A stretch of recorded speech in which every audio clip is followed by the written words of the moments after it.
Drumline Talk. I'm Ricardo Reese. And I'm Elijah Powell, and we want to welcome you to the first of many HBCU Drumline Talk podcasts. The focus of this series is to showcase and discuss HBCU drumlines throughout our country. Just a little background about myself. I'm a graduate and former drumline captain of Virginia State University. I received my master's of percussion degree from UNLV. I'm a professional drummer, private instructor, and entertainment business owner. I'm currently the percussion coordinator for Canyon Springs High School in the great city of Las Vegas, Nevada, and the founder and creator of Rhythm and Reading. I also attended Virginia State University and have been the percussion instructor since 2005. I'm also a professional drummer, private instructor, composer, and arranger.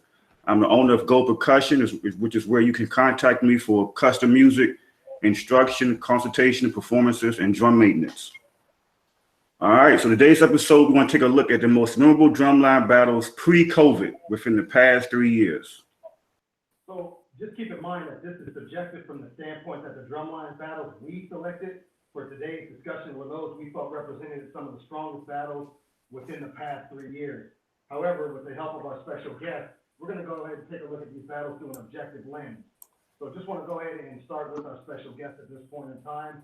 We have Dr. Virgil Goodwine, Professor Teddy Hall, and just briefly, can you guys give us just a brief disclosure about who you are and what you guys do?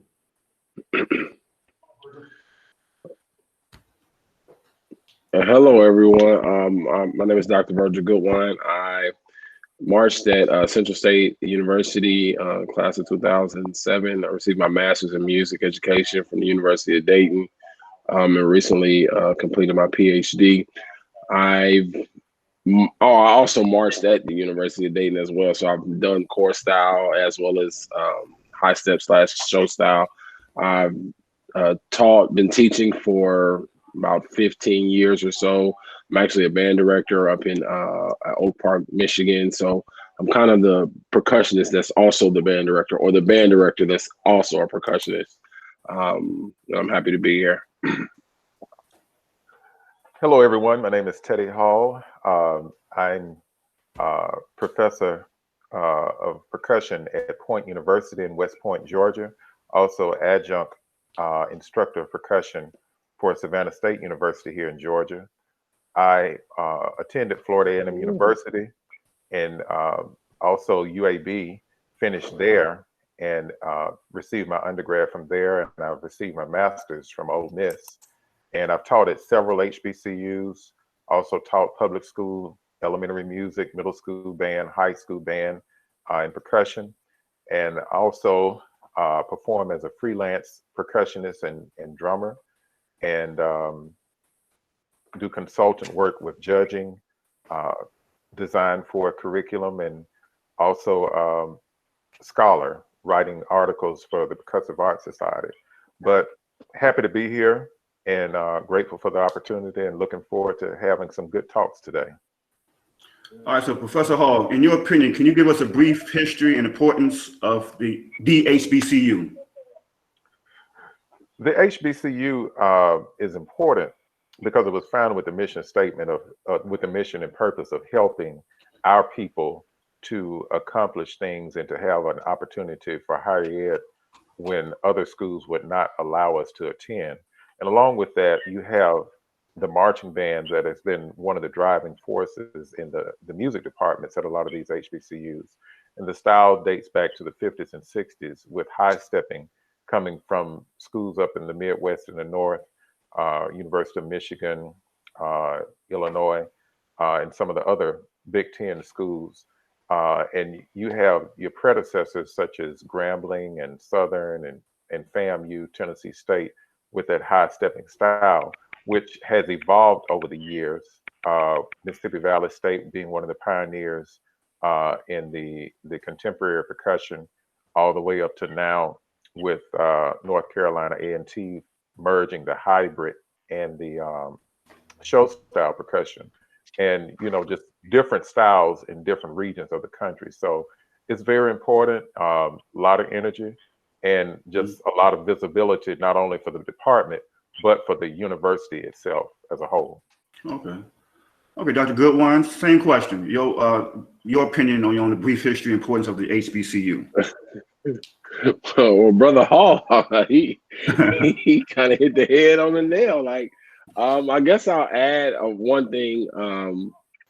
I guess I'll add, like, yes, like the different regions and styles of in terms of percussion all over the country, and it's great to see the influence that the HBCU has on that, coming from the actual schools, like you said, Southern and Grambling, till you go down to look at the high schools down there, like the Edna Cars and the what is it? Well, they're not old Philip O'Berry no more. What's it called?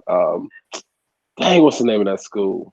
Well, the high school's down in New Orleans, and then you look at Jackson in Tennessee, and you look at their high schools that are under them, like the Hunters Lane, the White Havens, the Jim Hills, and then you go over to the East Coast. You look at the whole Virginia area, who models themselves after Virginia State and Norfolk State percussion sections. Yes. And you go to North Carolina, and all the high schools that model themselves after either North Carolina A&T or North Carolina Central, or what is it, Elizabeth City's down there, as well as then you go, like, it's all over the country. Like, this happens, and I just think it's amazing. And then with the expansion of technology, we have schools that can look on YouTube or and model themselves after another school that's in a totally different region. So the HBCU influence is everywhere. Yeah. Okay. Good feedback. So, Teddy and Virgil, just to talk briefly. Just to talk briefly, what were some of your challenges with the HBCU Drumline today? What do you think some of those challenges are? Well, some of the challenges, I think, are staff,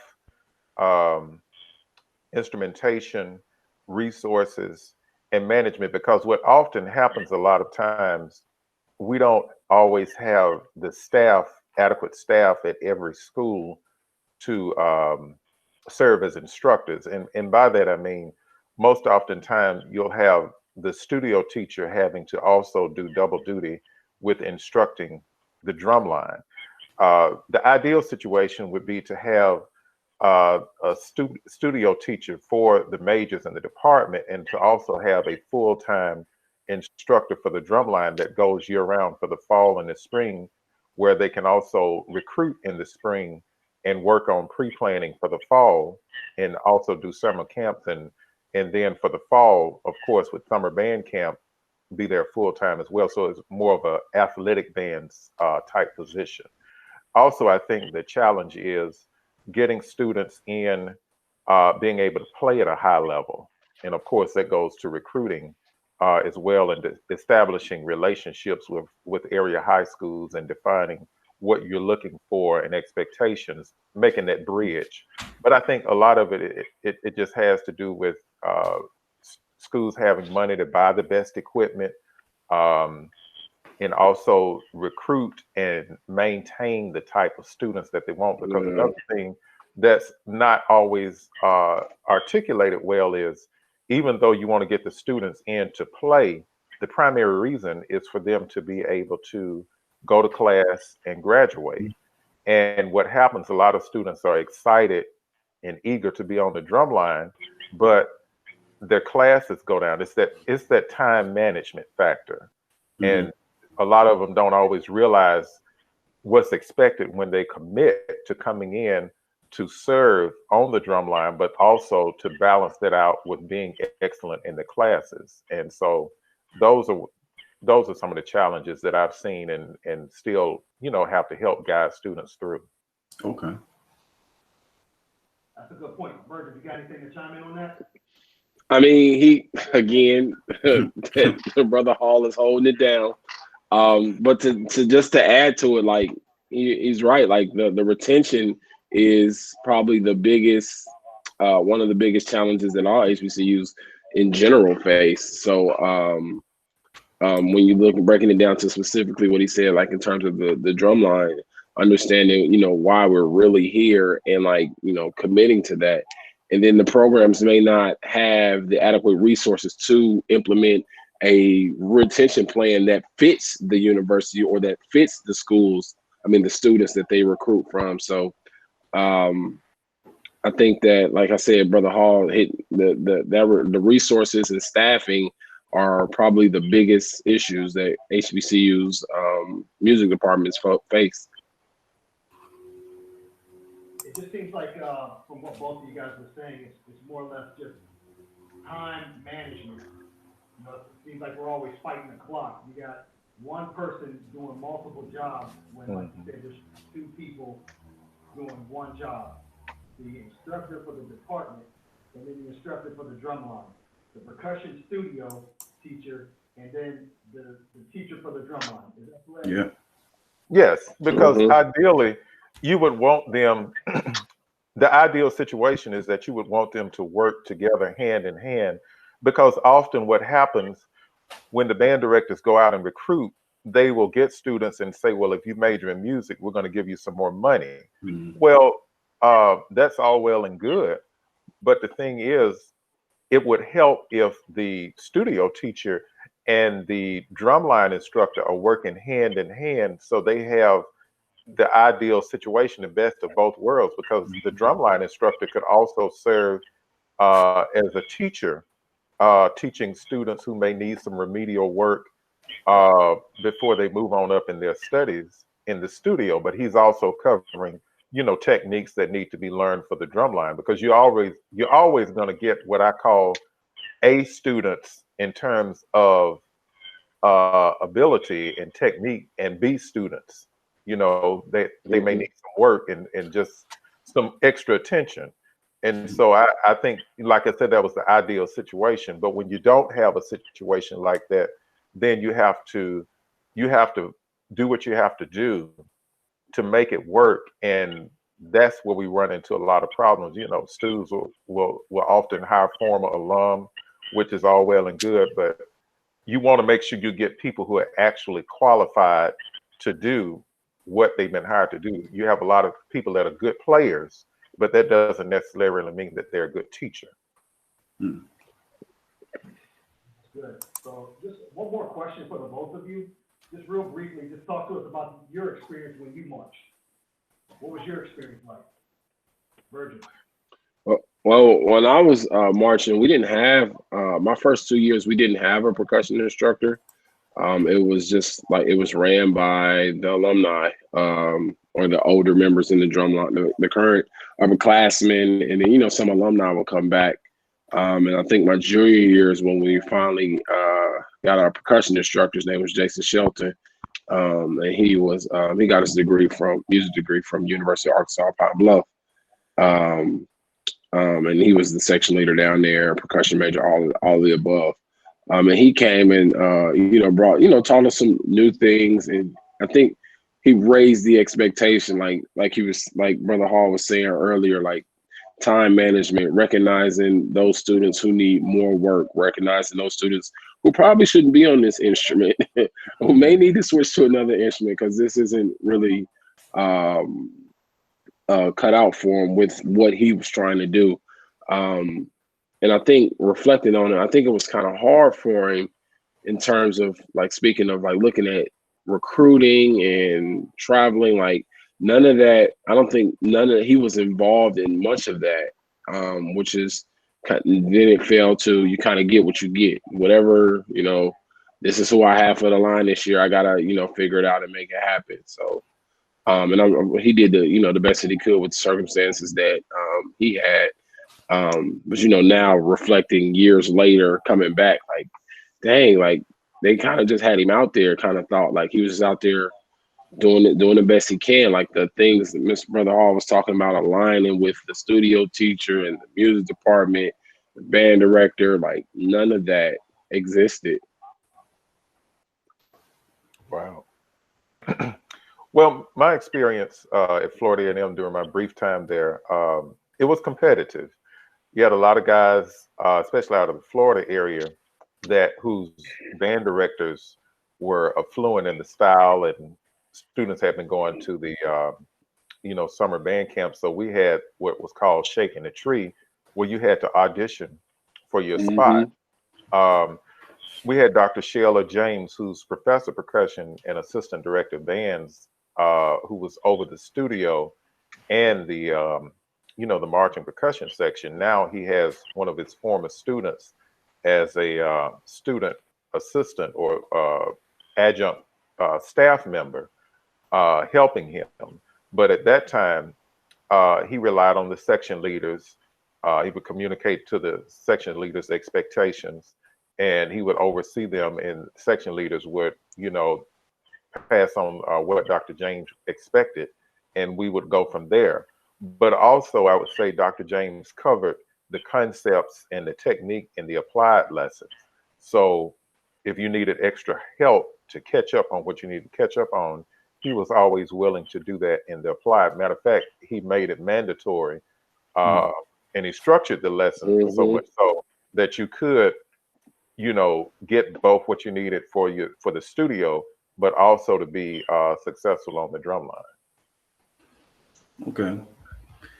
Yeah, me and Rick went through the same thing. We first got to college in '96. We didn't have a drumline instructor. We had applied lessons, teacher, but yeah, it's basically old heads, teaching us, getting us tight. But so yeah, I understand that. Okay, so for the first battle we're going to discuss today, it's going to be Virginia State versus Lane College in 2018.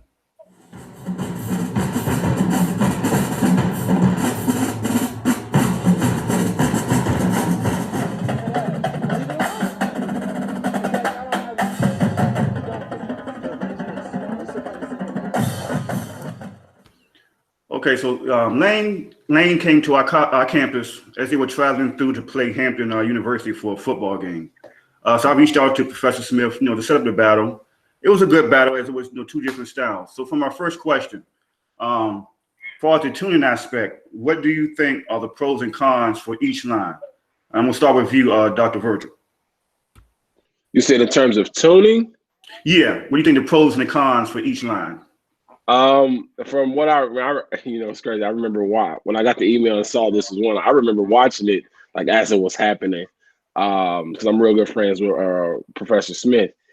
I think that I will always talk to him about like the his snares. Like I don't feel like they're as tight in terms of like the sound. The sound could be just a little bit more more snary, if that makes sense. I'm sure. Well, I'm talking to percussionists. Y'all understand. I always thought that the when I hear him play, I always want to hear this is a bass drum, this is a tenor drum, this is a snare, and they shouldn't be so close that I'm get confused at times. Like sometimes when the bass drums and tenor, unless they're doing call and response, if they're playing together, especially with those big old bass drums, like you can't hear the distinct difference between both. That would be in terms of Lane. In terms of VSU, I thought the Quints, I don't think they were. I don't know. Like I don't know if they were too high or too low. Like I couldn't hear them project like I'm normally used to hearing VSU project. Like I used to watch all the band brawls with Norfolk, all that. I watched every last one of them, and I'm used to hearing the Quints come through. And I don't think they did that time. Now, it may be because of the camera or the angle or whatnot, but that was the biggest thing for me because I'm used to, especially those clashing styles. I'm thinking, okay, VSU's strength is about to be these Quints for sure, but they didn't cut through because I know they Quints play. They didn't cut through like I was, expecting. So those are the biggest two for me. Okay. All right, Professor Hall. Yes. Now, when you asked the question, were you saying pros and cons from both schools or just yes, one school? Both schools, yes. Okay. Well, I'll start with Virginia State. I thought the balance was good. You had good blend. I did enjoy the Quints with the melody. I will agree with Dr. Goodwin about the Quints being able to project more, but I thought the parts were good timing, nice groove and balance. I would say, and I put this out I'll just put this out there because I know people are probably listening, and you got your haters and your motivators and all of that. But what I do want the audience to understand is our opinions are subjective. Mhm. I think every school that we talk about on this podcast has something positive to offer. Mhm. But with that being said, I also think it comes to what you as an audience member or listener are looking for. When it comes to tuning, I prefer the contemporary style. Mhm. Uh, Lane College has more of a traditional sound with their tuning, and especially like with the snares, it's giving more of a wet, quote unquote, wet sound, and not more of a dry, articulate high sound on the snares. With the bass drums, you had a lot of energy from this group, but at times I felt like the bass drums were too loud, maybe dominating, no balance, no distinction between each section. The energy was there in the parts, but if you were just listening to see, okay, well, whose turn is it to solo, and where this, Mhm. Right. it was not as clear as it could have been on that part. And one thing that I've learned when you're tuning, you have to stand back and listen after you tune a drum, stand back and listen to it to see how it's projecting and the type of heads that you're using.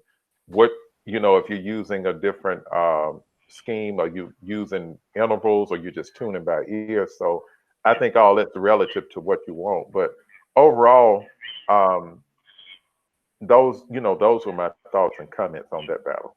Okay. So that's really some good feedback. So I know we had two different drum lines from two different areas of the country. If you guys can just compare and contrast the different playing styles. So we already understand the tuning. What we want to talk about now is the different playing styles. Professor Hall, do you have anything to chime in on that? Well, I was okay in terms of playing style. Um, Virginia State has more of a defined style in terms of what I would say a stick height system, where you could tell there was a difference between accents and taps, uh, different levels of what was forte, what was mezzo forte, what was piano. Lane College with their snares, I just thought everything was just it was open, and it was more so reminded me of a traditional rudimental style type. Um, Hmm. Also with the balance and the dynamics, and again with the playing, it just comes from having some type of set system saying, okay, well, level one may be piano, level two mezzo forte, so forth and so on. And so you're distinguishing between your taps, your accents, and how high, and also lining that up visually, versus if you're just going for straight power. you know that's the difference I noticed between Lane and Virginia State. That's not to say that even with playing with straight power or the traditional old school rudimental style, that you can't be clean, because you can. Mhm. But I think again, it just deter it's based on the decision of the director, the instructor, what they're going for, visual aspects, oral aspects, and do you have a system of stick heights and volume levels in terms of what you're trying to understand, and do the students understand the technique that you're looking for? Mhm. And let me chime in on that. And Professor Hall, this is something that you said earlier about Hmm. stick height. That's the importance of having that instructor. Right, that's So to kind true. of guide that. What do you? Well, and two, it also, I think it starts with what you want your group to look like. Because again, everybody's still discovering their own identity. I think that if you look at overall, if you look at a lot of HBCU drum lines, you'll see elements of certain drum lines that relate to other drum lines. At least I Hmm. can, you know. Um, but I think it's the vision that you want, the sound that you want, because it comes with the tuning, the types of head, and often, I always tell students every drum line has a different tuning, a different philosophy, and a different technique. The way that one drumline, HBCU drumline plays is completely different than another one. So you have to adapt to that style. I think as teachers, we can teach a basic concept in terms of how to play, rudimentally. But when it comes to you marching on a specific college drumline, you've got to adapt to the way they play things. And if that's how they do things, that's okay for that group, because that's characteristic of what that group is going to sound like. Okay. Virgil, what do you think about that? I totally like Brother Hall, he holding it and everything. But yeah, like there are two different styles. Like I see a lot of V State has a lot of the what we call the velocity stroke, a lot of very strict defined movements, and like you said, Brother Hall said, the Lane has a more traditional. You see a lot more molar whip style. And there's no right or wrong. It's just like up to the preference of the percussion instructor and or band director for what it is that they are going for. Right. Okay. So we know the tuning and playing styles were different. What about the writing styles, the material? Could you compare, if any comparison and contrast the writing styles? Dr. Goodwin? I feel like Brother Hall just he had that lean forward, like he wanted to jump right in, and I don't want to let it. I feel like he got a thought, so I'm gonna let him go first. All right, that's cool. Well, I'm gonna say, and this is this is what I took away interpretation. I think with Virginia State, you could hear what I like to call soprano, tenor, and bass, STB. Snares being soprano. Well, I say STAB. Soprano for snare, tenor for your quints, alto for your chest tenors, and then B for the basses. You had tonal bass drums, and you could hear the parts and the melodic bass drums running through that, and then the quints had the melody in their parts. When it came to Lane College, because everything was just so open out in your face, I don't think that was quite as much a distinction in terms of the voicing of the parts. In terms of, think of it like a choir. I would say it was just more of a funk groove oriented type arrangement, composition, if you will, where you just imitating a drum set, which is fine. Again, if that's that's what they're going for. But like I said, with Virginia State, I was thinking more of a balance and blend, so to speak, where you had your highs for your snares, then your the alto voice being the quints or multi-tenors, then the T being the chest tenors, and the B being the melodic bass drum. So I'm thinking SATB for the voicing and the characteristic sounds with Virginia State versus Lane College. The groove is there, but I don't think the parts were identifiable, and it could have been because of tuning, because of not a lot of distinction between dynamics and projection. And again, like I said, all of that is relative to what you're wanting and the type of sound quality that you're wanting out of the ensemble. Okay. Well, Doc? That's kind of what I was gonna say. Like it did seem like a full band arrangement in terms of the snare, quints, the chest tenor, cymbals, and then the tonal bass drums for V State versus like a drum set. And again, I gotta keep reiterating, there's nothing wrong with that. It's just, those are two conflicting styles with two totally different writing, and it's open for interpretation when watching both of them. Cool.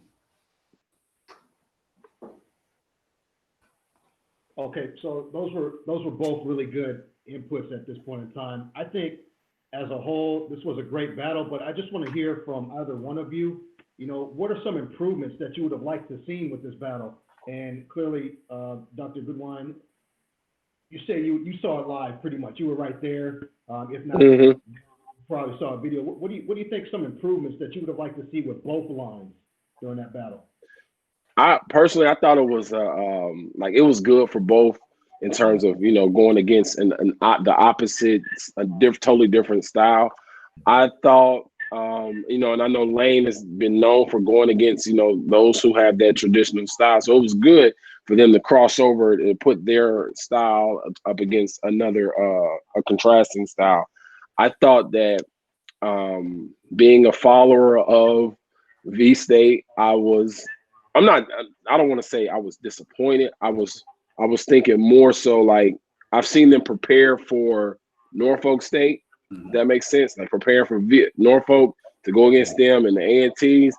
And I was expecting like, okay, V State about to get out here and go crazy because I just know like and I don't feel like they did anything wrong. I was just like, where's the V State that went against Norfolk or A&T? I feel like, and not saying one was better than the other. I think that like I said, the Quints, the the in the percussion world is constantly evolving, and Lane is known for those. Even though I don't like them, but it's a part of percussion now, so we gotta accept it. The solos throughout a battle, I'm not a fan of that, and ever since I saw it, like please stop doing. Lane ain't the only one. Everybody does it now. Yeah. But they were one of the ones that like made like you saw it more and more and more often. So I'll probably knowing that I gotta adapt, I probably would have saw a little bit from V State, even though it's not something that they do, but maybe being open to that. It's kind of like I can do what you do, but I want to see if you can do what I do kind of thing, if that makes sense. Yeah. But yeah, that's that. I was waiting. Like if the bass drums for Lane, I know they were gonna they were gonna do their thing. I was like, okay, well, I know V State's BDs are about to get out here and just get to going. It's about to be they gonna run a clean, and I didn't get that. Like, not saying they didn't do it in their cadences and whatnot, but I was just a little bit of that to kind of match the opposition in terms of the whole overall percussion style. Yeah. That's my 2 cents.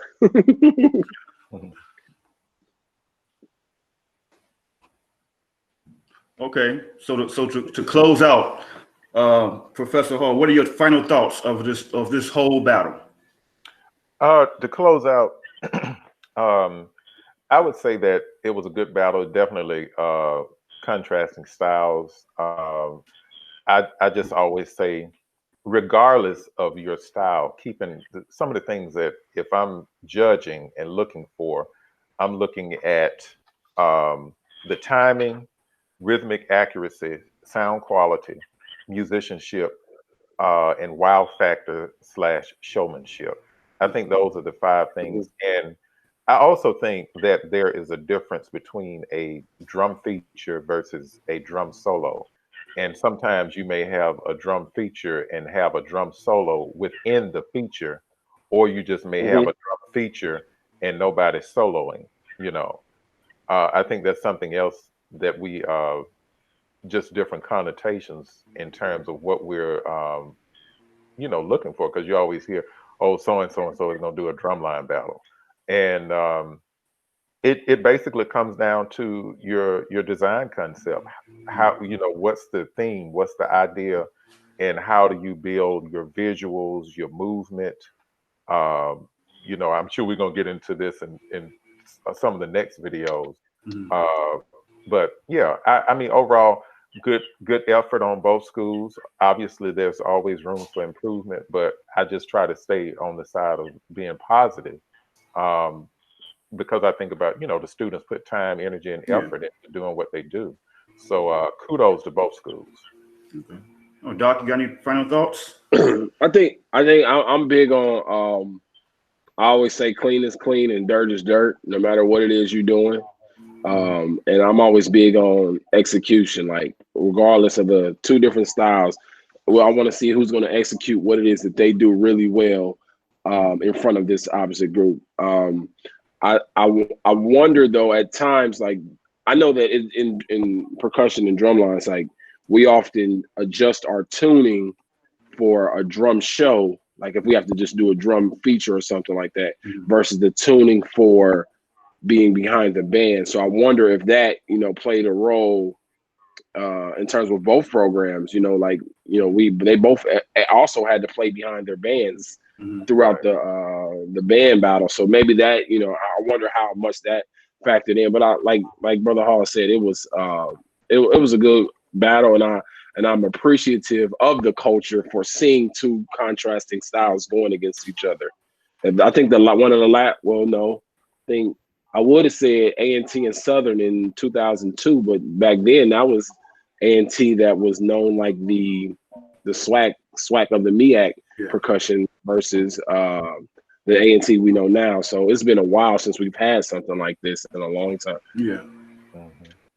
No, that was real good feedback. And, as we close out this particular battle, I just want to ask, okay, Elijah, who do you like? Who do you like in this? I'm going for the home team, VSU. You know it. Okay. Dr. Goodwin, who do you like? I like them both. I'm more of an even. I can't get a distinct winner out of this, honestly, because I'm a fan of both groups. I've been following VSU for years, from, like I said, the band brawls, and then following Lane. So I base it even because it was different. It's like, well, we know what we're going against, but we don't know what we're going against, and kind of thing. Versus when you go against your own style program. So I'm even, and that's not just because y'all on here. I've always said I thought it was even. Yeah. Okay, Professor Hall, who do you like? I'm going to call it even as well. There are things that I like about both groups. Obviously, there's some things that could use some improvement from both groups. I think Professor Smith, I do know him very well, is doing a good job down there, and it definitely was a good contrast of style. So again, I call it a even tie with that one. Yeah, before you answer, Rick, I just want to say, I was very impressed with Lane. It was my first time actually seeing, I guess, that style drumline, in person. The snares were clean, very intense. I was very impressed with them. Yes, and if you think it, like my first time seeing it was, I'm sorry, I don't mean to jump in, but when my school, we went against Whitehaven, I think last year in the Drumline's battle, and like seeing that live, like, man, this is so strong. Like, it's just so much power taking place right now, and I can't keep up with this. So I'm sure it was the same for you. Like, wow, this is strong. Yeah. I'm going to chime in, and I'm going to be honest. I love Virginia State. I love my drumline. I love my drumline. Anybody that's been to Virginia State knows that when they play on that home side, there's something about the acoustics over there. You're on concrete. Mm-hmm. So I don't know if you heard me. Like I said, I love Virginia State. I love my drumline, and there's something about the acoustics that's on that home side. When you're playing on that concrete, you just sound a particular way. And in this battle, I like Lane because the acoustics did them a favor at this point. I assure you, if it was on the other side of the field, somebody plane flying by or somebody doing something. But I like Lane in this one. That might be that concrete what I was talking about with the Quints. That might have been that when I was like, I'm used to hearing them cut through, and I didn't. I don't know. Okay. So all really good positive feedback. Let's go ahead and jump into the next one. And with the next battle, we know that there are drumline. What's the word that I'm looking for? There's two drum lines going up against, there's two rivalries. Virginia State has a rivalry against Norfolk State.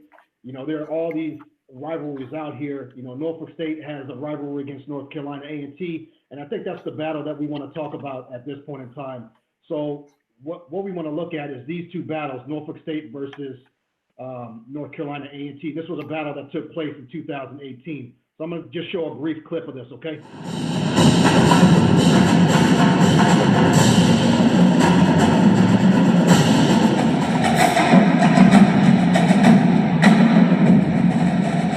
As we saw that clip, you know, clearly these are two schools that have major rivalries.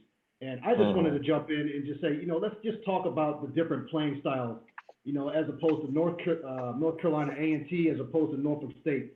Two different states, relatively close, they're pretty much close together. I mean, Professor Goodwine, or Dr. Goodwine, what do you think about their playing styles, one as compared to the other? I love them both. Like one is 100% core. That's the a core with a, you know, I think I always interpreted Norfolk as the core style of line or the DCI line in the HBCU world that did really well versus and A&T being the hybrid, like they do the traditional, because you know the snares with their big whips. They do some of core, and then they add a lot of flash. And I don't know if that's a part of traditional or where it's entertainment, you know. So that's what I would say. Like beats, strong beats on one side, beats and entertainment on the other. So and then it goes down to preference, what you like to watch or hear. Mm-hmm. Professor Hall, what do you think about that? Well, I have to agree with Dr. Goodwine on that. I mean, you have two groups that play and execute at a high level.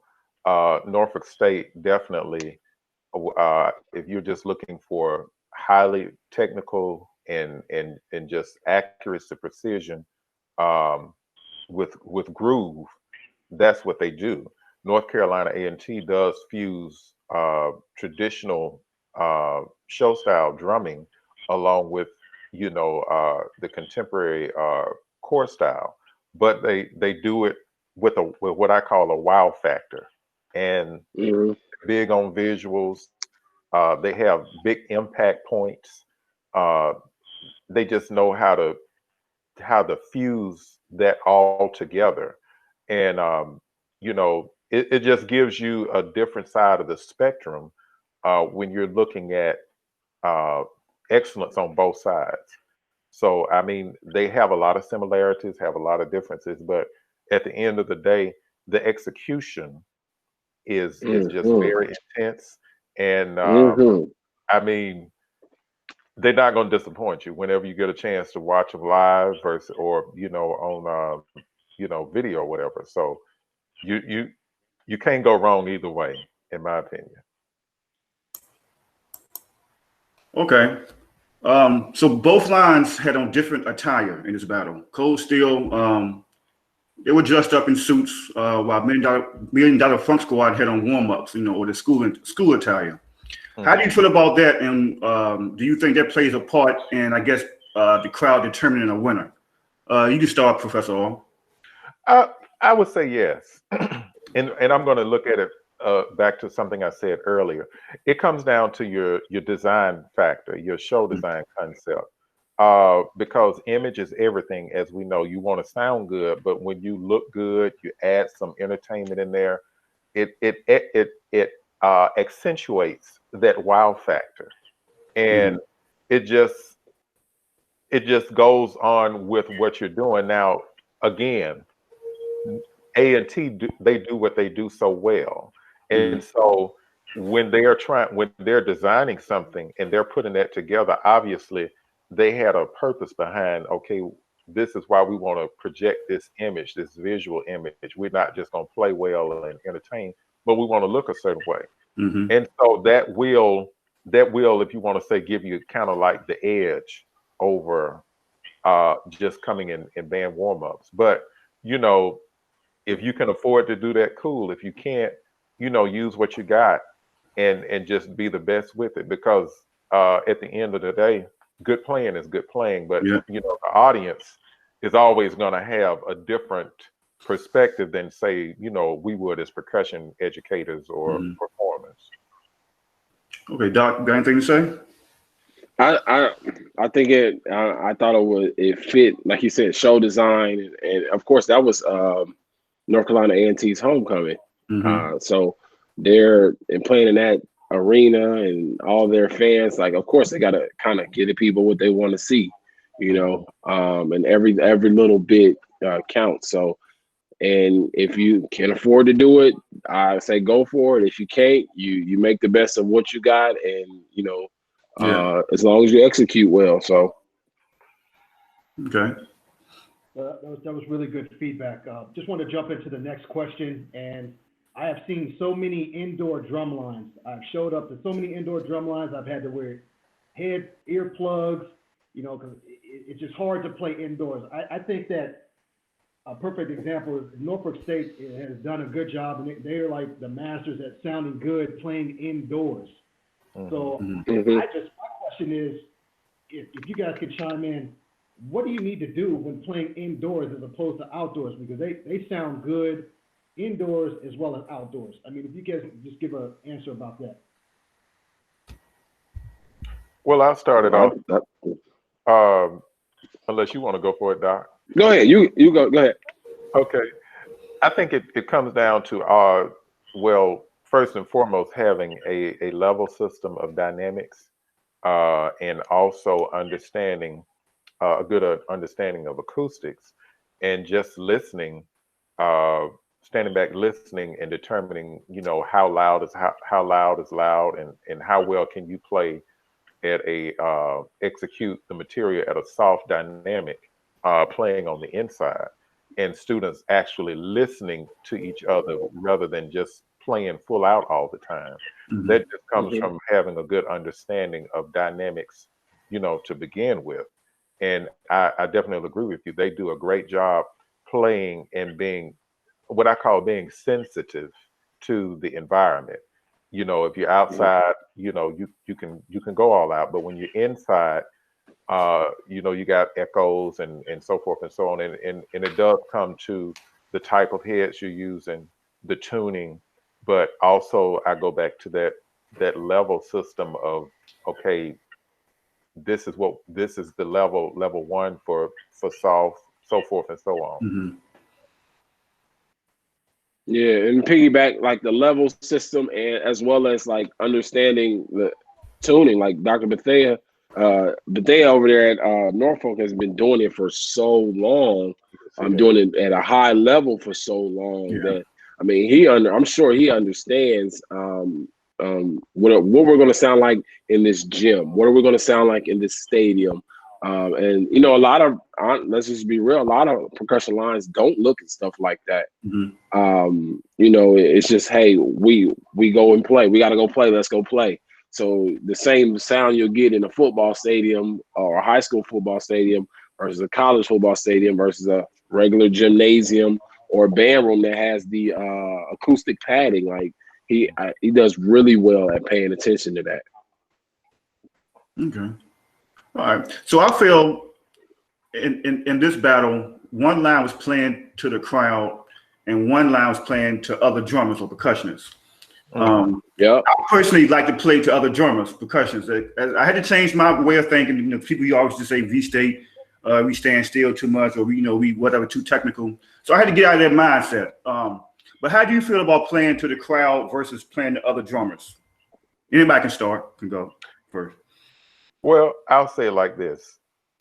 If you're in what I would say a battle, and that I always tell my students, no matter what, whenever we are warming up, rehearsing, whatever, we're always recruiting. Mm-hmm. So if you're going to go into a battle, it's not just about you, but it's about everybody, because somebody in that audience could be a potential member that wants to join. Mm-hmm. So if you're going into battle, it's like you just got to pull out all stops. You just got to go for broke. And I think, again, it just comes down to how risky are you with wanting to push the edge or push the envelope into what you want to do. Do you want to have somebody fly in out of a helicopter and jump down and crank it up, or do you just want to be conservative? I just think those are things you consider when you're going into a battle, because obviously it's going to be competitive. We know how our folk are when it comes to Judge, I mean, we just keeping it 100. We're gonna keep it real. That's why we're on this podcast. I mean, Yeah, right.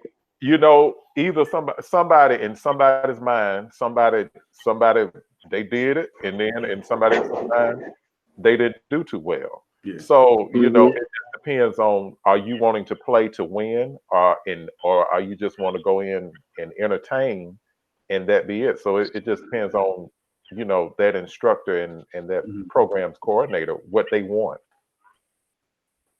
Yeah, and the everybody is kind of where my focus is as well. Like, when creating a show, I want the drum heads to know my kids can play, or and I'm sure both lines did the same thing. So this solo right here, where we're gonna put in here at 1:30 is for the drum heads. But then I want this guy. It's kind of like, I think this is kind of what A&T does a lot of. Like, but I'm gonna make this guy run around over there, so those people over there think this is cool and say, hey, I might want to do that too. I can run with a drum. I think I can do that. So like, the always recruiting is like probably the biggest thing. No matter where they're performing. So playing for everybody, you're always recruiting, and you want overall, you want the drum heads, you want the non-drum heads, you want the people who we want our folk, we want non-our folk, we want everybody to enjoy what it is that we put together. And that's kind of, at times that's hard. What is it? Pleasing everybody. It's hard to please everybody, so we try to please as many as we can. And, But I do want to add this. Now, while we may go for the flash and dash, so to speak, we don't want to sacrifice good playing. Because you got to be clean. That's first and foremost. Because I've seen lines, they got the flash and dash, but no power, or it's just dirty playing, and that's not cool either. So ideally, if you're gonna go for flash and dash and the wow factor, you want to back it up with with playing good. It's just like somebody, like a basketball player, bragging, all this talk, but you can't win a game. Yeah. Right. No skills. Okay, so to close out, what are your final thoughts on this whole battle? Doc, you can go first. I think A&T homecoming, it was more so, I'm playing for this crowd. I think because it's weird. I was really there that day because our band was in their homecoming. We won the homecoming parade and went to the game, the battle and everything. So I was there. So that was A&T playing for the crowd. Like, of course they were competitive and playing against Norfolk, as they always are. But I think that was more so for the crowd, and Norfolk does what Norfolk does, and they're going to keep doing what Norfolk do and be really good at it. So the drum heads of the world, I'm sure, loved everything. I loved everything that Norfolk did as well. Okay. Yeah. Paul, you got anything to say? Sure. I think A&T did an exceptional job, as they always do. Great playing, great entertainment, great production, great show. $1 Million Funk Squad, Norfolk State. Excellent execution, dynamics, musicality, groove. When you talk about sound quality, that's one thing. No matter where or what I hear them playing, the tuning and everything is just precise. It's amazing. They can play soft and it's still clean.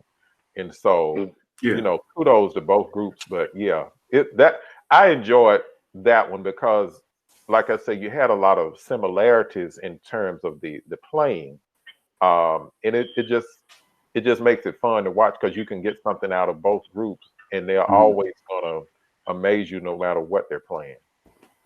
Yeah. It's all good. That's all good feedback. Okay, so we come down to it. Elijah, who do you like? All right. I would say Norfolk State. That's the best for them to be our rivalry. I always give them props. Whatever. But that's the best I've ever seen them look and play. But I'm gonna go with A&T with a slight edge, but that's because of that wow factor. They doing the formations all over the place. So A&T with a slight edge. Yeah, I would say the same. Like, and it's like that environment, that homecoming spirit, all of that. That was like you said, like the slight thing for me. because I mean they both can execute and play at high levels. So it's like, what else? What else are you adding, or what else are you bringing to the table? Right. And that, wow, like Elijah said. Yeah. Ditto to everything everybody else has said.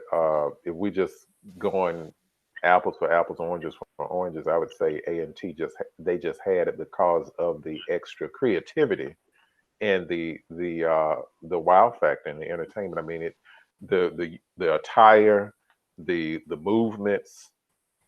I mean, it all adds into it. And I think sometimes, again, it comes back to when you're designing and preparing for a drum battle, and especially if you're going to be at your home school, you want to give the people what they want, and they never fail to entertain. And that's not to say that Norfolk State doesn't, but in this particular situation, they went above and beyond expectations to satisfy their customers, who was the crowd. Okay. So I'm gonna chime in, and it seems like, it's gearing towards Norfolk State. I'm sorry, that North Carolina A&T gave the wow factor. And while this battle was good, I like Norfolk State in this. And here's why I say I like Norfolk State in here, because of the consistency. Whether they're playing in Superdome, whether they're down there in North Carolina A&T, whether they're outside, again, 2019, they had the same battle. It's the same consistent. You're going to get the same work no matter where they're at. They're going to sound the same.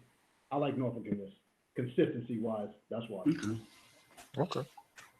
So all good feedback. We want to take a step back at this point, and really, we've been talking about HBCU college drum lines, but I think the next battle that we want to look at is a high school drum line, and this is Whitehaven High School versus Central High School. And I'm going to show a clip of this real quick, okay?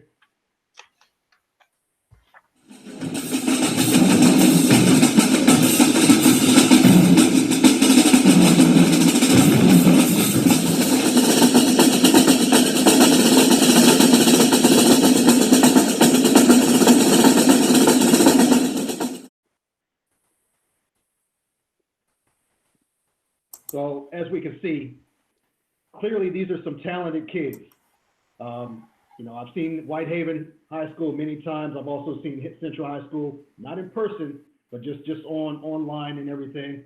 And I wanted to just reach out and ask you guys, which college programs do you think influence both of these young groups? Because I don't think that you're just out there playing like that. There's got to be some strong influences there. And I'd just like you guys to chime in on that. Go ahead, Doc. I honestly, I mean, you can see a bit of Jackson, a bit of Jackson in there. You can see it.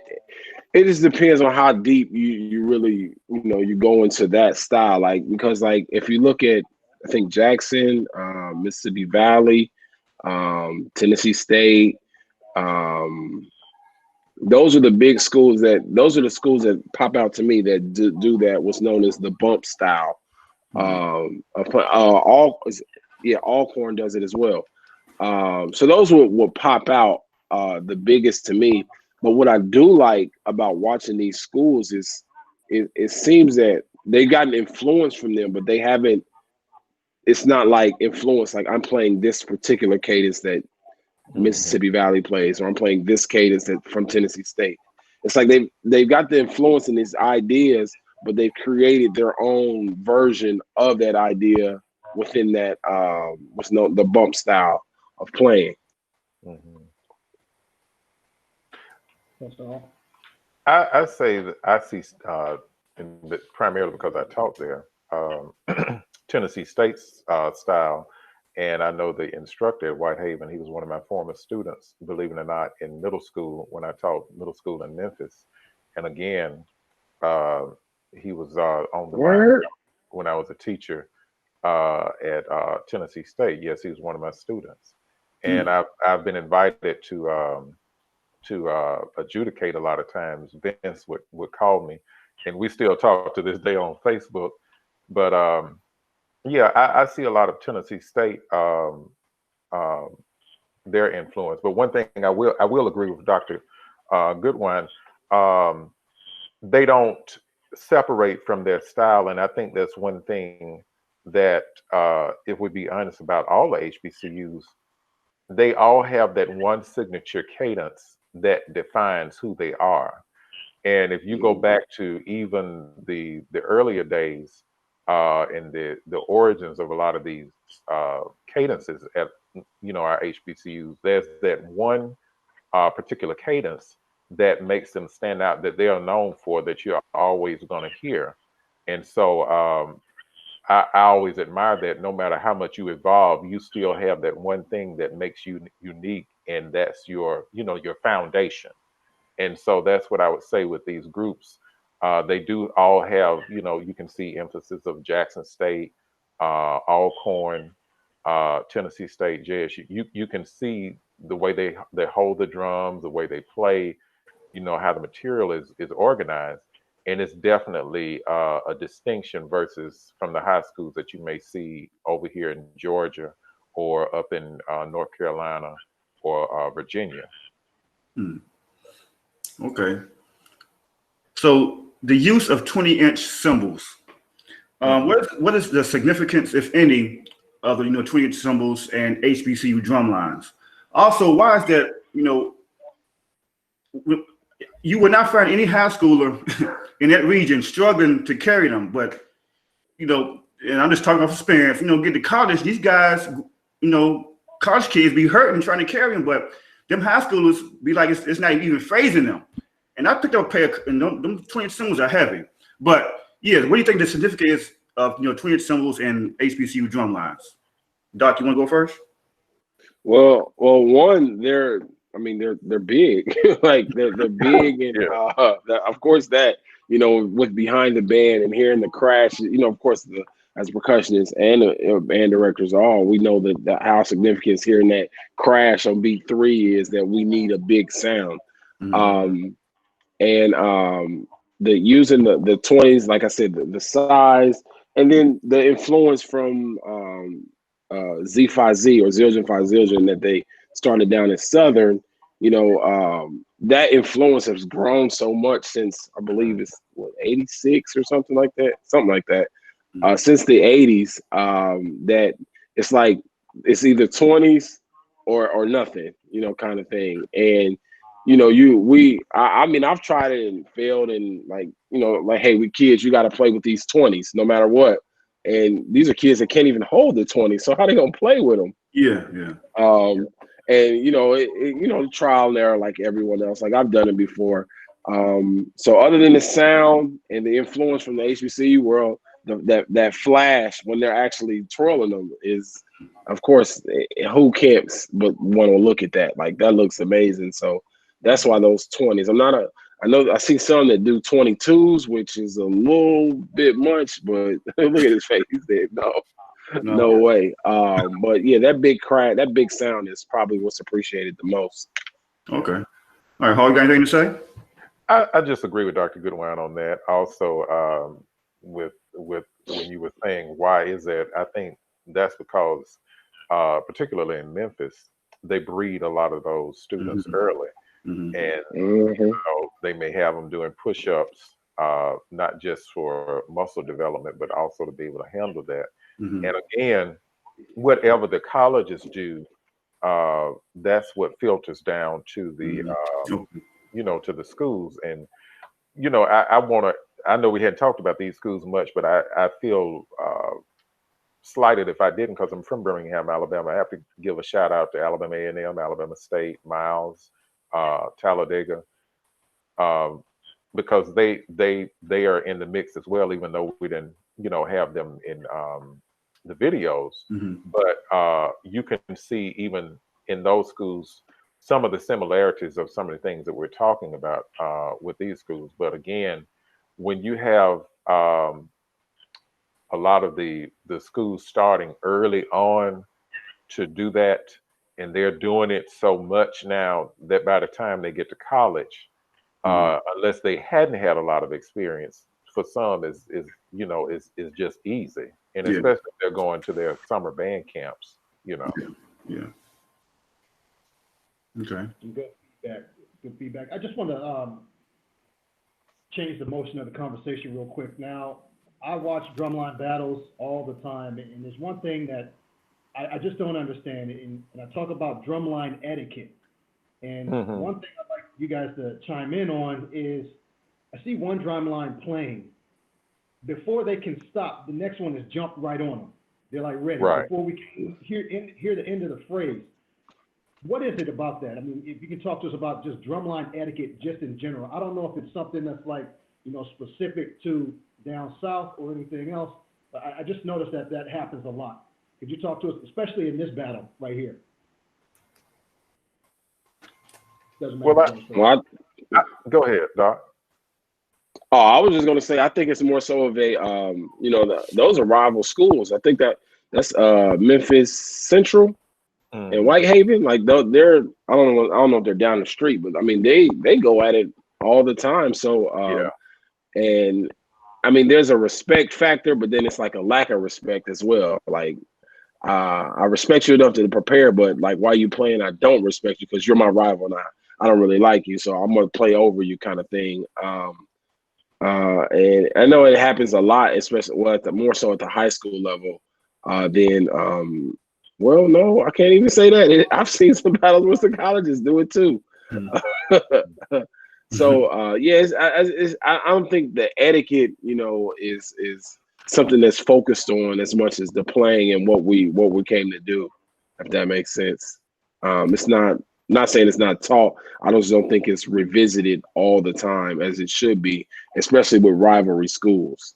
Like, hey, we're here to play, but at the end of the day, I mean, we all are here to do the same thing, kind of thing. I think it's just now me personally, I think it's a communication issue, and I do think it's something because as Doc said, it's happened even at the college level, but I think that comes down to just I do think it's a respect factor, but also just more so communication. Okay, because we can even say that about bands. Bands shouldn't overplay. When one band is playing a tune, give them the space and the grace to do theirs, and then when it's your turn, you do yours. If you're going to do what we call a fifth quarter battle, or so forth and so on. And the same thing with the drum lines.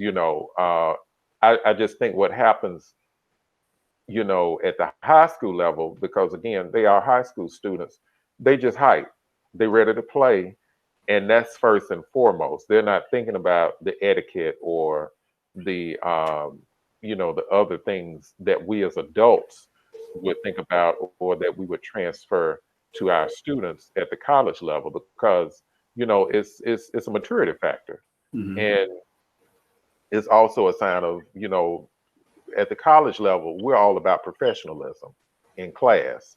High school is just it's fun for them. They hadn't got to that mindset yet. Okay, so I judged a lot of high school competitions, Virginia, North Carolina, area. I have never seen the energy level that was displayed in this video, amongst high schoolers, So Professor, can you talk to us about the band culture in that region? Why is it so, I guess, big? Why is it so strong down there? Well, for one thing, I think it's because of the fact that you have a lot of directors that are from both of those schools that are within that region. When you talk about Jackson State, Tennessee State, Southern, Grambling, you got some powerhouse schools. And so, and even if we want to throw Texas Southern and Prairie View and Southern University in the mix, you got some powerhouse programs that are very influential on the high schools. And a lot of, they've developed strong relationships.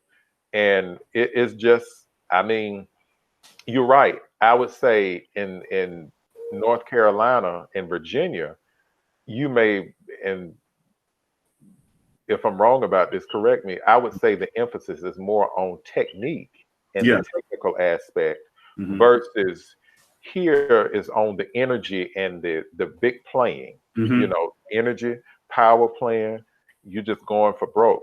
So I think that comes from just because you have all those schools so close by, and so many of those directors Mm-hmm. stay within the area. When they graduate from Tennessee State, Jackson State, wherever, they go back to their hometown and teach. And oftentimes they'll have, students from those colleges come and teach their students, and Mm-hmm. which I'm sure happens in other regions. But I think that's why that culture is like that. Okay. Doc, got anything to say?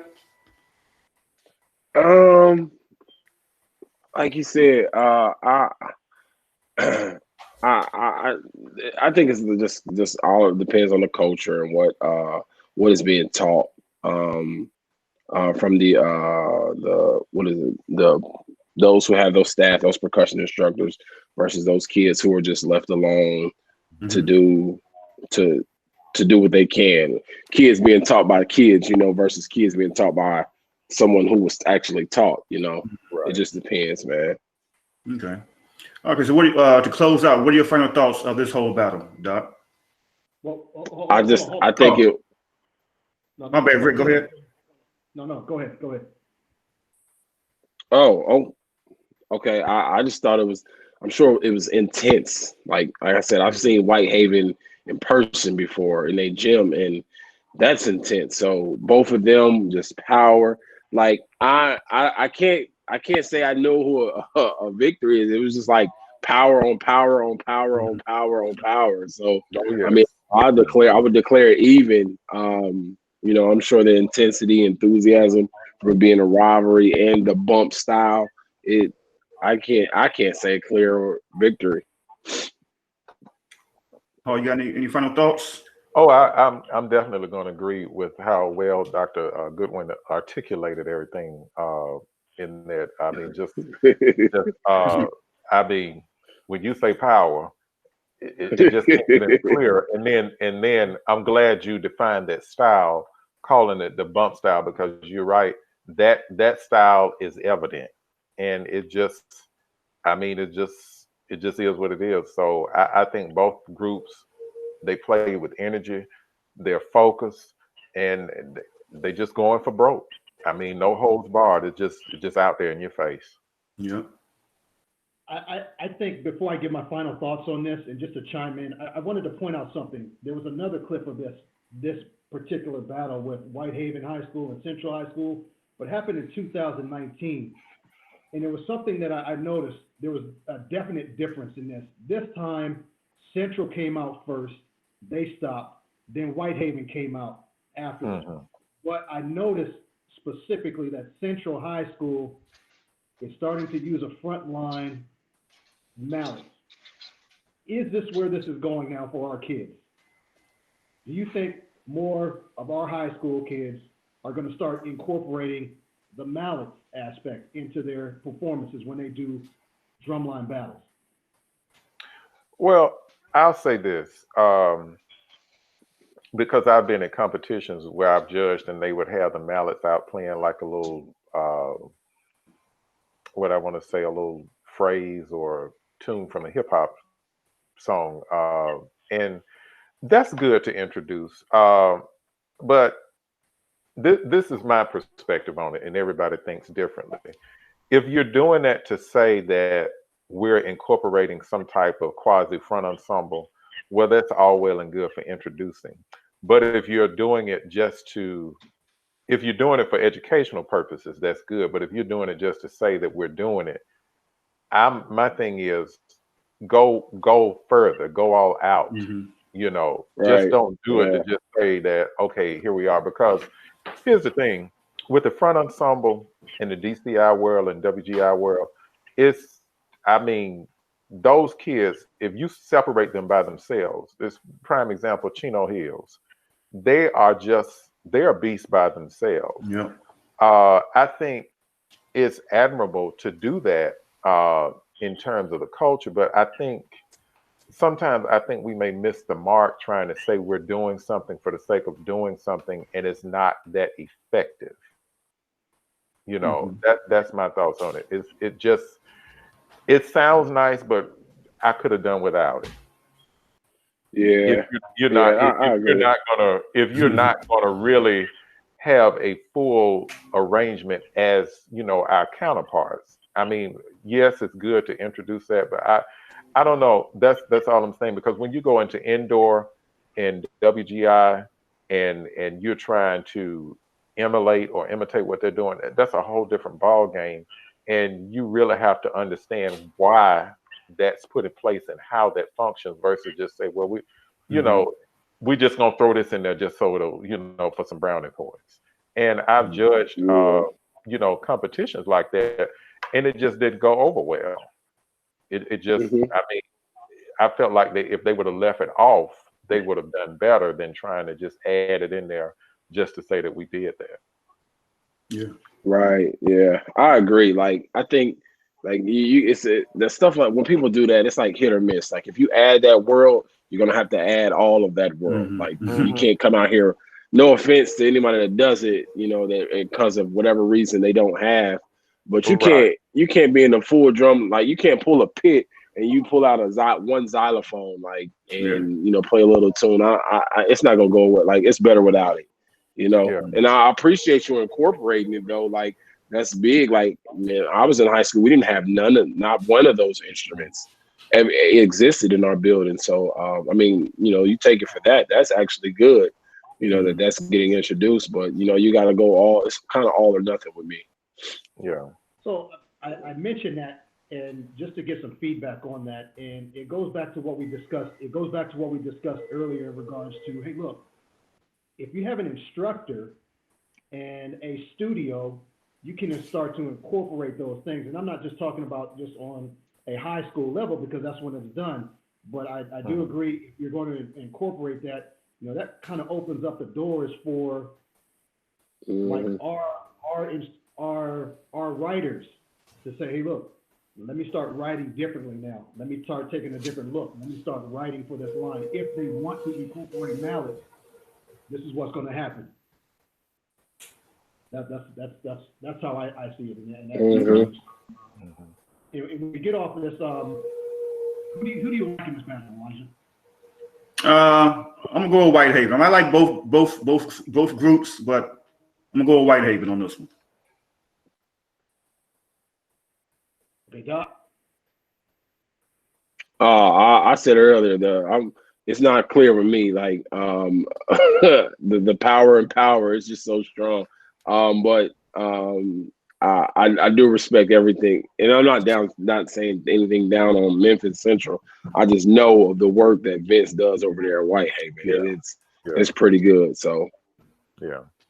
if I had the slight edge, I would just say who's Whitehaven. Professor. Same thing, and it's not just because Vince is a former student of mine, but because I've judged several drum competitions when they've had him at Whitehaven. I know what he does, and he's even asked me, as well as several other fans and former students of mine who were section leaders at Tennessee State, to help him with their program. They have a slight edge, but that's not to say that Central didn't do a good job. I just say if I were going to pick a winner, I would say Whitehaven. And the reason I say they have an edge, just how they execute, how they play, just the little things that I would look for as a adjudicator.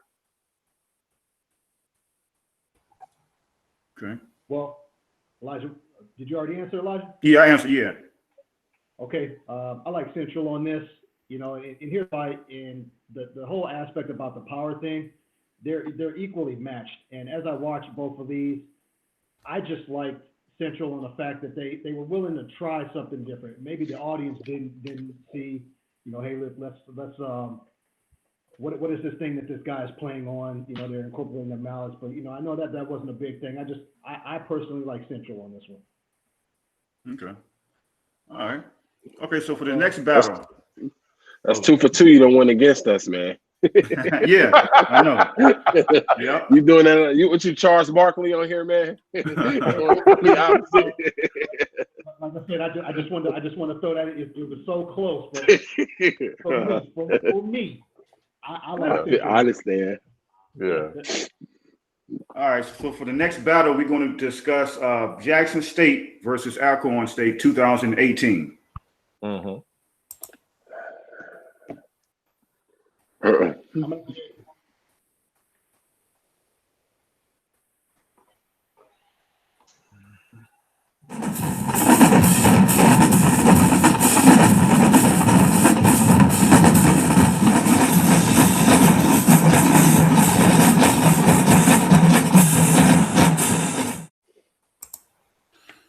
Okay, so the use of tenor drums is very big in this region, or I would say conference. Can y'all talk to us about the use and the significance it may have? Professor Hall, you want to go first? Yeah, because you have, people use upright tenors. Well, I call them chest tenors versus leg tenors.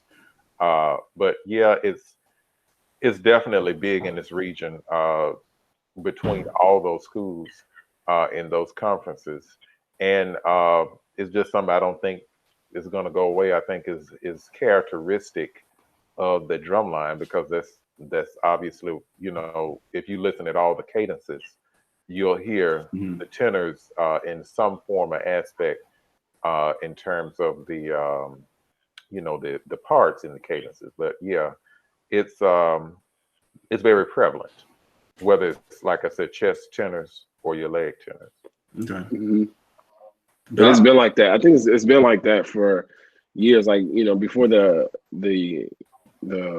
multi-toms were a thing, or I guess back when the few marched timpani. But before then, like, that's all that was there. So like, I think HBCUs kept that style consistent. And then, it adds, of course, it adds a different layer. Of course, expanding to the multi-tenors made it a layer that's even bigger than that.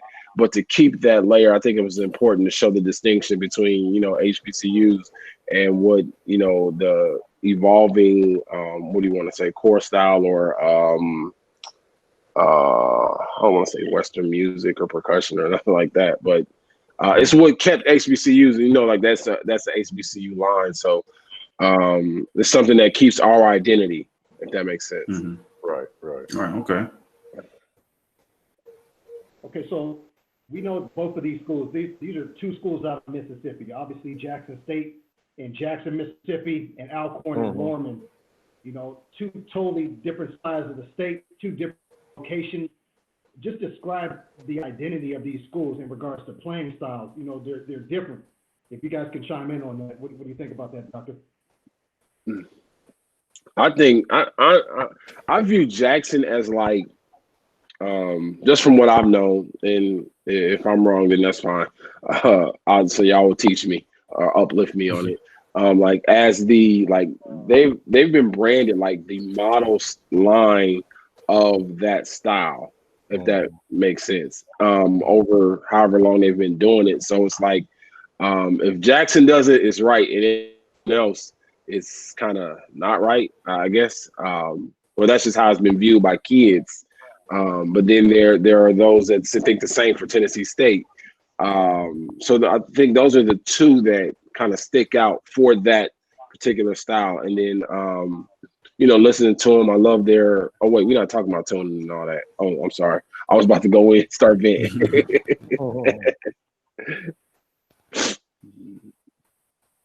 Well, as Dr. Goodwin said, I mean, you have two model programs. I mean, Jackson State has just been around for a long time, as all of them, but they just have that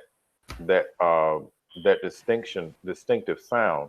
I remember, even quiet as it's kept, when Dr. Bethea was teaching there before he went up to Norfolk State, in terms of being their percussion instructor at Jackson State. So they have always had a positive and heavy, strong influence within that Mid-South region. Alcorn, down in that part of Mississippi as well. And you had some phenomenal players to come out of there. So they just have two different sounds or identities, so to speak. Okay. All right. So in this video, the average, I guess, percussionist drummer that's not used to that style or doesn't, I guess, is not used to that region or conference, they might say the everything sounds the same as far as the music, the material. So could you compare and contrast the writing styles between these two lines in this video? Doc, you want to go first? Sure. I don't even think it's the writing. Like for me, with listening to watching both and listening to both, the drum tuning is totally different. Like I can hear the way that Jackson does their snares. It's I don't know, it. Like I love it, and it's like a crisp snare sound, like a crisp traditional snare sound. And like when I was mentioning earlier, talking about Lane with the snare, tenor, bass, and Brother Hall was doing the soprano, alto, tenor, bass. Like I can hear that distinction a little bit clearer, or a lot clearer, with Jackson than I can with Alcorn. Professor? Yeah, I would agree. Again, you hear that traditional military sound. Yeah. And again, it's goes back to head choice and tuning preferences, and which section you really want to speak, and how you want the section to balance and blend. Do you want your bass? Do you want the section to be heavy bass drum oriented or dominated or driven, or do you want the snares to stick out and lead? And even with the tenor drums, how much are they going to accompany? Are they going to just, it all goes back, I think, to balance and blend, and in each cadence, how the parts flow and how they line up, with the particular cadences that is in the repertoire selection of the school. The voicing, and we have to think about it. A lot of these cadences, I know they may play some of the stuff is more newer, but a lot of their traditional cadences, when they wrote them, they just wrote them based off of feel and groove during that time period, of just what was necessary at the time. And if we look at a lot of listen to a lot of them, they may sound simple, but if you look at it written out on paper, you say, oh man, and I'll often tell students, if you want to learn this traditional style, if you're playing out of the Pratt books, Will Coxon, or the Nard rudimental book, you're playing something that's closely related to that style of playing. Okay. That's some good feedback. I think the next question I want to look at is, to the average listener, and when we have these drumline battles and, lines playing against lines, the average listener is just looking at it from the standpoint of, oh, well, they look like this, or they played this better, they played this better. But to someone who's of the craft and is a percussionist, you're hearing some specific things that the average person might not be hearing, like 2 against 3 rhythms. There's a lot of syncopated rhythms that's happening in that snare drum line. There's a lot of call and response that's happening that the person is not picking up. And these two lines, especially Jackson State and Alcorn, they do a really good job of using the call and response, the 2 against 3, the syncopated rhythms. Can you guys talk to us about that, the use of those syncopated rhythms, the use of the 2 against 3 patterns, the call and response? Anybody can jump in. Doc, if you want to start.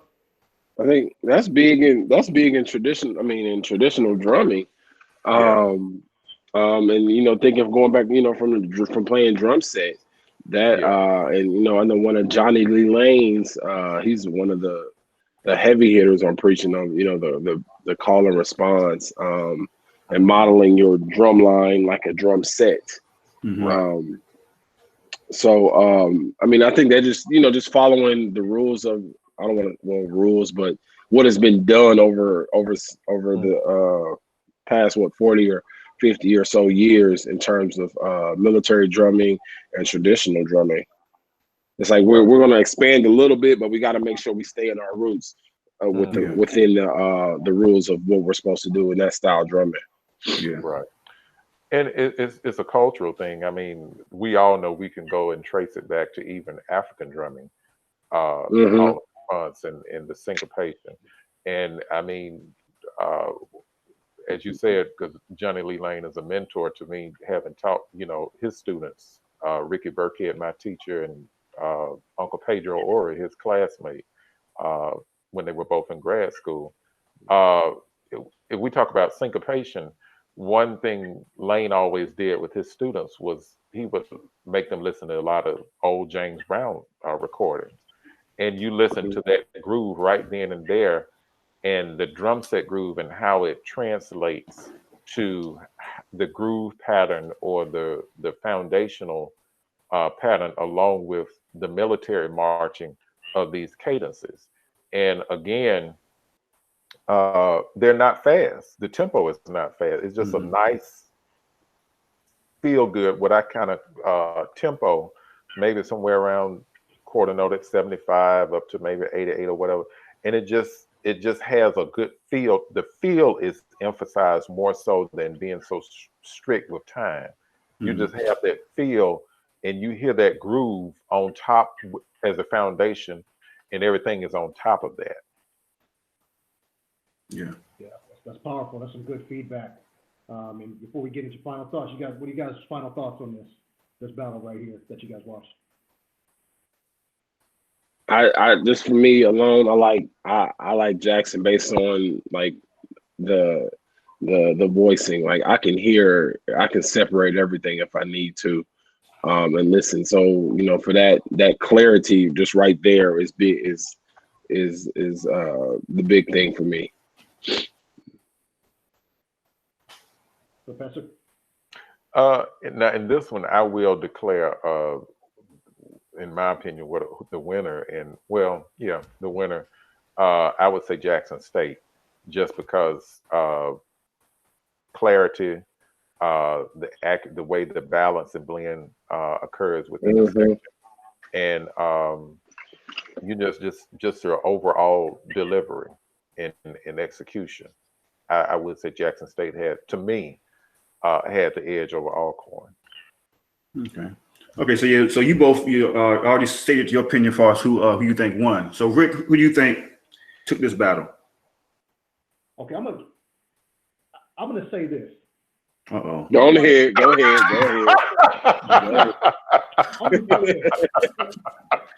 gonna say this. I like Jackson State in this, with the caveat that they look good in this, but sometimes they're not consistent with their intensity. Like they'll be good on this drumline battle, then they'll go up against somebody else, and it's like, man, what happened last week? Yeah, two different lines kind of thing. Yeah, I like Jackson State on this, but the consistency for me is not there in regards to like intensity and how they battle other drum lines. It's just up and down. But I like Jackson State in this one.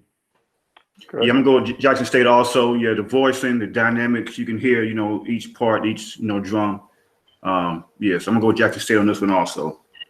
All right, so for the last battle, we'll be discussing FAMU versus BCU, Bethune-Cookman in 2017. But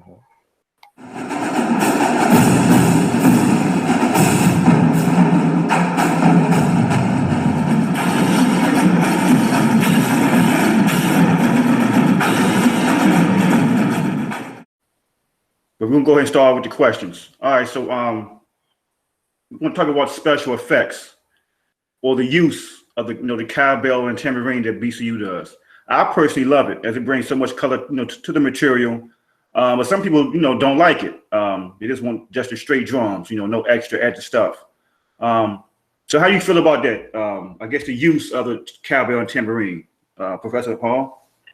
Well, because I know Pedro, and again, quiet as it's kept, Pedro is from Jackson, but he went to Mississippi Valley State, And at that time, Mississippi Valley State was probably the premier HBCU drumline that incorporated what we would consider having timbales, cowbells, tambourines, and tonal bass drums that influenced everybody else. So that's where his writing style comes from. Although Okay. growing up in Jackson, he would tell you that he still admires Jackson State for staying true to their roots. I think that the addition of accessories does give, as you call special effects, it gives an added dimension of musicality to the composition of the cadences or the feature itself, and it just shows how you can enhance the parts that you're already playing, Yeah. and just give it the extra flavor. It's just kind of like you eat chicken, but you don't have any salt and pepper on there or any seasoning. So that adds that seasoning in there and gives it something unique to make it stand out. Okay. Doc? Yeah, I think they do a good job of, like, for me being afraid, like, I don't want to joke and say too much cowbell, but too much, how some people do those, pull something in and then overdo it. Yeah. They do a good job of, like, keeping it like, hey, we'll use it here and then get back to what we're doing. Right. And then just drops here and there, rather it being, this is what we're here just to play the cowboy on tambourine. There's no more snare drumming, no chops, kind of thing. So I think they do really well, and I'm a fan of them doing it because they do it well. Like, someone else add it, and then that's all you hear is this cowbell over and over. No, I probably wouldn't like that. Yeah, that's pretty good feedback. So I think when this battle first dropped back in 2017, I remember watching this and I was like, wow, man, they just pulled up under a parking garage and just went at it. And I think that it seemed like Bethune-Cookman, they were really well rehearsed on this.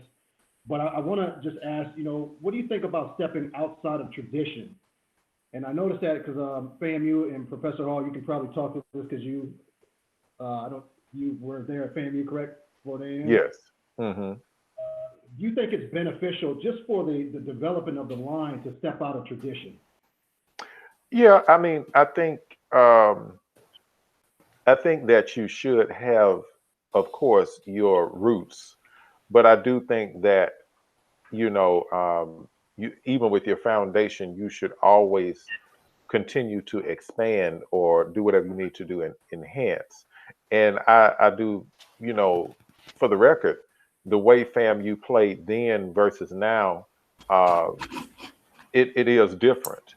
And it's different in a good way because you have a different generation of students that are coming in and playing now. And I don't think that's to go against, what FAMU played when I was there versus now. I think it's all relatively good, as well as the fact, I think if you're going to stay relevant, you have to evolve and you should evolve. And that's not to say that schools that don't are missing out on anything, but I think when you have that, that mindset to say, hey, but we want to try something different, I don't think there's anything wrong with that. Just all I say is just be true to who you are. And if you're going to do something different, let it be something that's going to work for you and not against you. Case in point, if you know that playing cowbell and tambourine is not your thing, don't just do that to say we're doing something different because other schools are doing it. But that's really not who you are, and it's not going to fit. So, I do agree with, we should do something different and push the envelope and enhance, but make sure that it still fits what you do in your unique situation. Yeah, like I agree. Like you got to evolve, or you're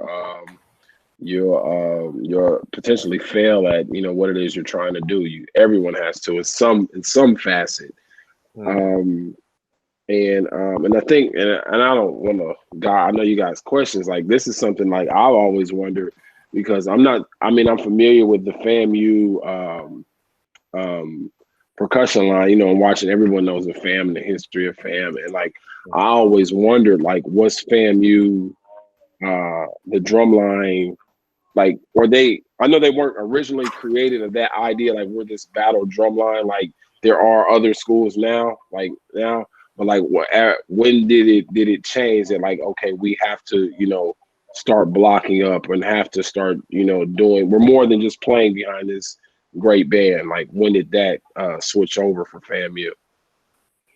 I would Sorry say, to ask man, the question. maybe that's all right. Maybe in the last, what are we? This is 2020. I would say over the last maybe 5 to 10 years, uh, you started seeing some changes in some things. Maybe before that, I mean, from mid '90s to early 2000s, it was still kind of similar. But yeah, I would say, especially with movie Drumline coming out and then Drumline Live going on tour, I would say then it kind of, you started to see maybe a turn to being more creative and innovative and stepping outside of the norm into wanting to transition into more of a contemporary, battle mindset, if you will, to be competitive with the other schools. And plus, I mean, it just, like I said, with the generation, that brings about a change. When you start getting in students from different schools who are accustomed to doing that, that's going to bring some things as well. So you got a different type of student now than you did back then, and even the staff, it's changed as well. So that's what I would say. Okay. All right. So, how do y'all feel about the I guess it's piggybacking off my first question, but how do you feel about both writing styles for each line, Doc? I think they're two totally different thing. Of course, FAMU to me is a traditional line with weird infused form of modern in terms of the tonal bass drums, but they still do, the big flash, the big, the rattlers, the little snake thing. And then you got Bethune-Cookman, who is this. They merge a lot similar to kind of like what you would think North Carolina A&T does. Very technical, precise, especially the snares and quints. I love them. So yeah, it's just you can hear the voicing, you can hear, and I think that's weird, not weird, but different for FAMU and the traditional. Like their snares are so tones deep with this deeper sound, but that deep sound you can tell this is the snare drums playing, and it doesn't get lost at all with anything else in the drum line. So, okay, Professor. I have to agree with what Dr. Goodwin is saying. Dr. James has been a student of FAMU, started teaching in 1964, and he's just always had that sound of how everything needed to line up. Same thing with Pedro, came to Bethune in 1986, and he will tell you the drumline then is evolved to where it is now. But even I have copies of some of his earlier cadences, and of course I have from Dr. Foster's book some of the the basic traditional cadences of FAM, and how things have evolved in terms of the writing style. And it's FAMU, I would say, is its own identity verse in terms of mixing tonal bass drums and the Scotch bass drums and the leg tenors, the quints, and the snares. But you do hear the voicing throughout the section, and you hear balance and blend. With Bethune-Cookman, you're going to hear characteristic sounds like that soprano, alto, tenor, bass sound in everything. And then you're going to also have what I would say some designs of maybe indoor drumline or core in terms of formations and how they go to different visual aspects within their routine or their feature. So while they're two contrasting styles, they do execute both at a high level. It's right about that. So because this was 2017, and this stuck out, as a memorable battle. At this time in 2017, during this battle, what improvements, if any, would you have given the Drumline if you were right there, like right after the battle? What advice would you have given the Drumlines, like right after that?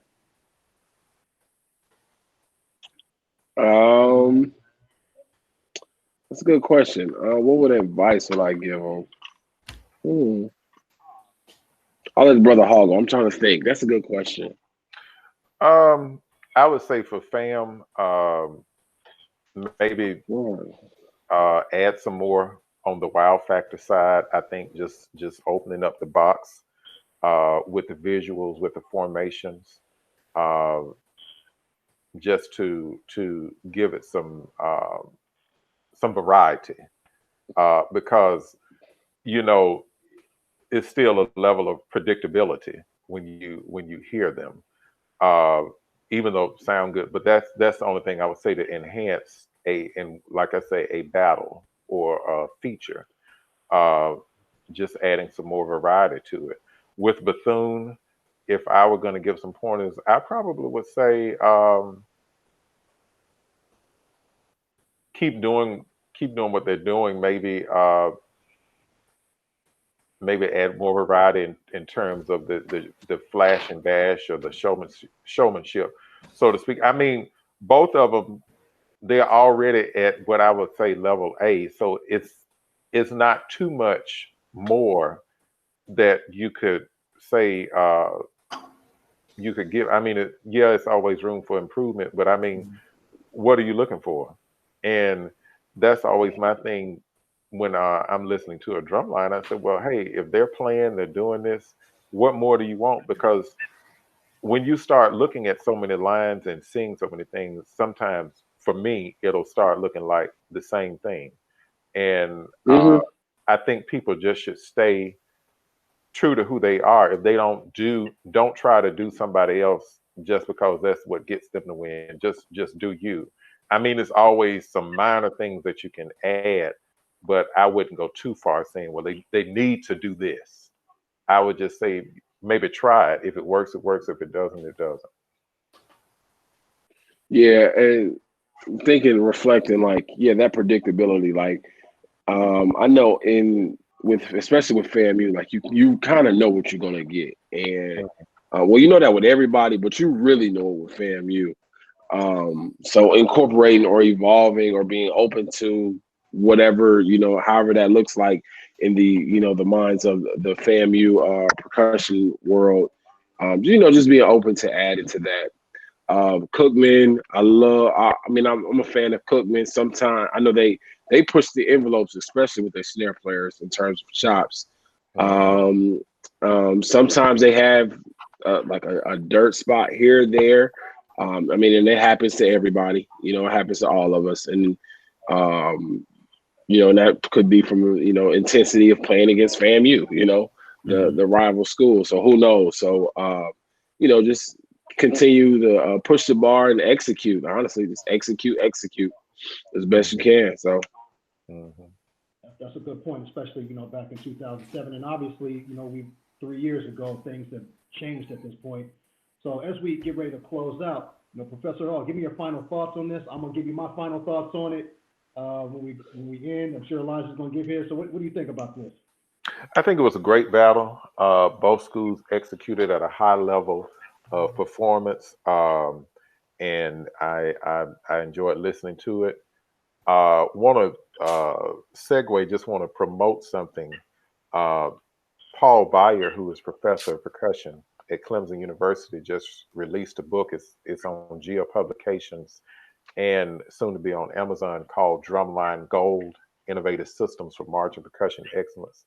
I highly recommend it for everybody because he has interviewed various people from Tom Hannum, Dennis DeLucia, Lalo Davila, Sean Daniels, Bill Bachman, even Dr. Lamont Lawhorn is in here. And that's one of the reasons I'm plugging it. You have various aspects from people in the HBCU world, core and WGI, and I think it's an invaluable resource for every drumline instructor, whether at the secondary level or the college level, and it really enhances everything that we've been talking about. You know, Can you see? You hold it up. sure. Drumline gold. Okay. There you go. Mhm. So thanks for that valuable info. What do you think, Doc?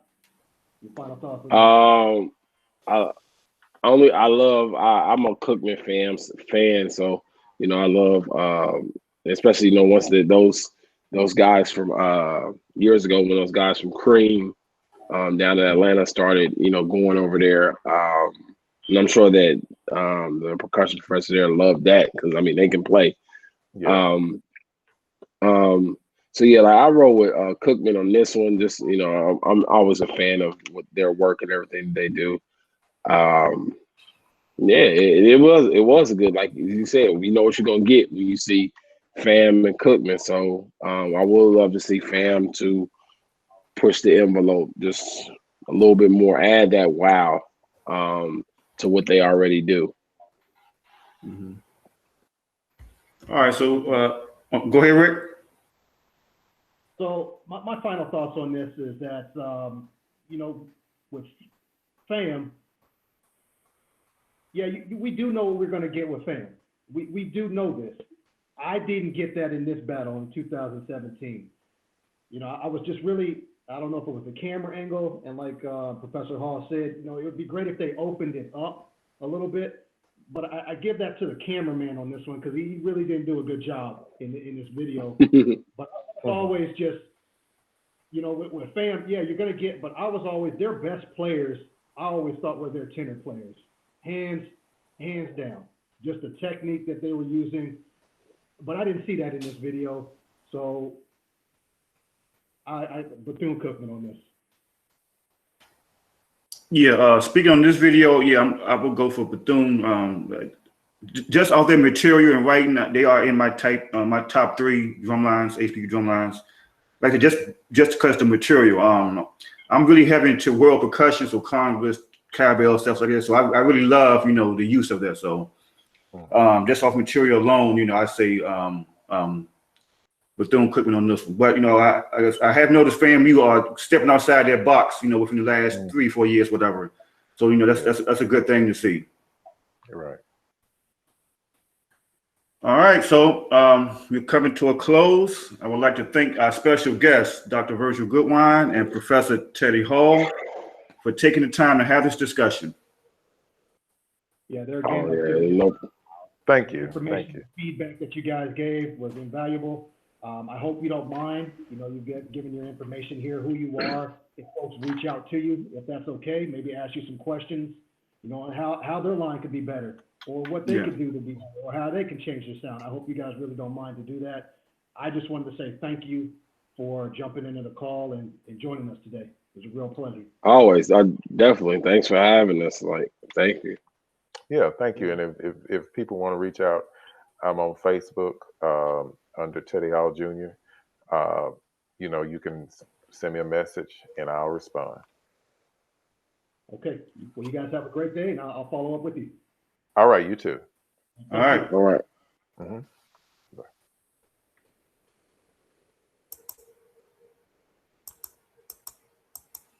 All right, so as we reminisce on these drumline battles, we are reminded that this is the time of the year when marching bands are in full effect and drumlines are at their optimum best. So in closing, we want to remind our viewers and listeners that today's episode highlights just a few of these memorable moments. Till next month, please stay tuned for many more topics. Everyone stay safe. Everyone stay safe out there. Stay safe.